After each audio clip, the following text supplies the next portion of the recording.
Et j'écris dans le Tehilim, Hallelu et Adonai kol goim shabbechuhu kol ha'ummim. Louez Dieu tous les peuples, louez-le tous les peuples. C'est dit avec des synonymes, c'est la même chose. Louez, on demande le Tehilim, il dit tous les peuples, louez Hachem. Deuxième verset, c'est un Tehilim qui fait 2 versets en tout, d'accord? C'est le Tehilim le plus court de tous les Tehilim.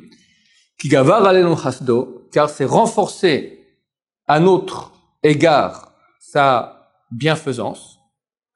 Ve'emet Hachem le'olam alléluia, et Dieu est authentique pour l'éternité. Alléluia. Comme en français, alléluia, ça veut dire louer Dieu. Louer Dieu tous les peuples, car c'est renforcé pour nous sa bienfaisance. Dieu était très bon avec nous, alors les peuples doivent le louer. C'est bizarre. Nous, on aurait dû le louer. C'est comme si maintenant quelqu'un fait beaucoup de bien à quelqu'un que je connais à peine, ou que je hais, comme beaucoup de peuples nous haïssent. Je vais louer Hachem. C'est le type qui a reçu le bien qui doit louer Hachem, pas les autres qui souvent nous haïssent. Le Khatam Sofer, il a compris ce Tehilim en entendant une histoire qui s'est passée dans sa ville.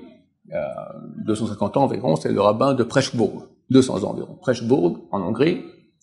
Après, il est devenu le rabbin de Francfort du Main, en Allemagne. Auparavant, il était le rabbin de Pressburg. Mais là-bas, un aveugle, un monsieur aveugle, qui se débrouillait tout seul dans sa maison. Et tous les jours, il avait son même programme exact. Il sortait de la maison, c'est une petite balade, après il revenait à la maison. Et un jour, des voyous ont décidé, on va cambrioler sa maison. Comment on va faire? On ne peut pas rentrer parce qu'il ferme la clé quand il sort. Ils ont pris vu le chemin qu'ils prenaient, ils ont fait là-bas, ils ont creusé un trou. Comme ça, l'aveugle, il va arriver, boum, il va tomber dans le trou. Eux vont dire, oh, pauvre monsieur, venez, on va vous aider. L'aveugle ne voit pas de qui il s'agit. Ils vont le prendre à la maison, ils vont ouvrir la maison, ils vont rentrer là-bas, ils vont le ligoter, et ils vont tout cambrioler et partir. Alors ils ont fait cela, ils ont fait le trou comme ça sur le chemin, ils sont cachés dans les feuillages à côté pour que personne ne voit, et ils voient l'aveugle qui arrive. L'aveugle, tous les jours, l'aveugle passait par le même chemin à la même heure exactement. À la même heure, il arrive, ou 10 mètres avant la tranchée, le trou, il fait demi-tour, il rentre chez lui.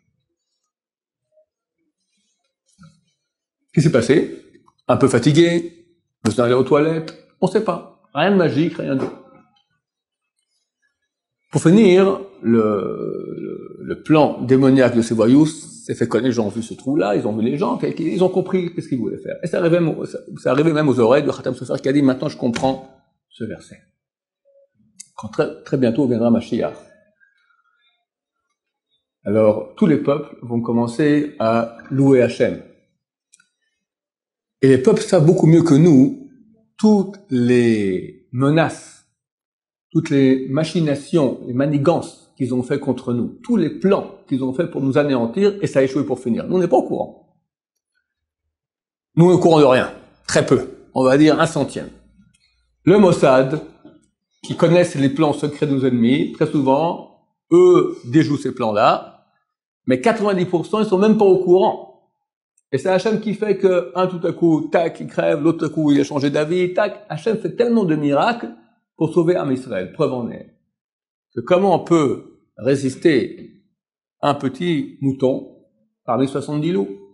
Après 3300 ans d'histoire, comment ce peuple, haï par tous, est encore là? C'est un miracle le plus grand de tous les miracles. C'est écrit le Sidour Bat Yaakov, Yabex, il y a 250 ans. C'est le plus grand de tous les miracles de l'histoire. Comment on a encore un peuple vivant, alors que 2500 ans on est en exil sans armée, et qu'à chaque génération on veut nous anéantir. Et là encore, on n'est pas au courant de tous les plans terribles que nos ennemis ont voulu faire pour qu'on disparaisse. Et il y en a eu, et il y en a sans cesse.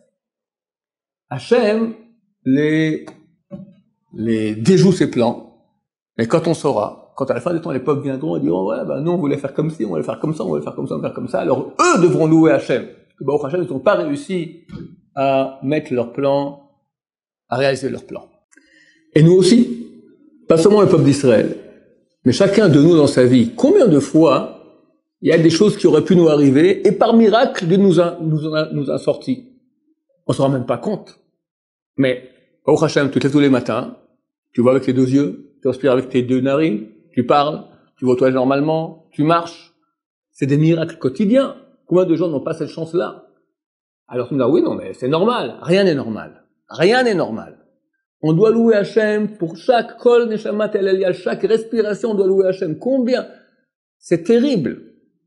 Quand j'ai une cloque sous le pied. Pas grave. Une semaine, je ne peux pas marcher. Combien, quand j'ai la cloque, je pense, combien c'est bon quand j'ai pas la cloque? Chacun de nous, quand on a un petit bobo de rien, t'as un moustique qui t'a gratté. D'accord? Ça te gratte maintenant, là. Pendant une semaine, ça te gratte.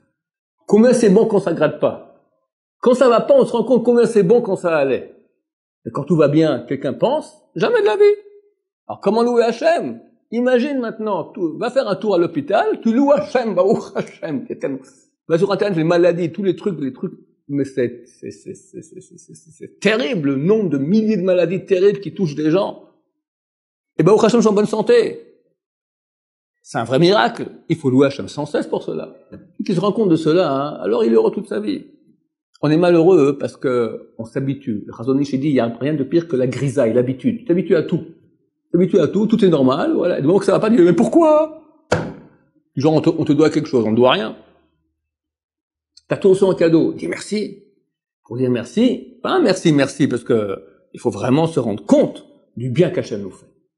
Les peuples savent à combien ils ont voulu nous anéantir, les miracles qu'a fait Hachem pour éviter cela. Mais nous, au moins qu'on se rende compte des miracles qu'on a pour nous, et qu'on remercie Hachem pour cela. Baruch Adonai, l'Olam, Amen, Amen.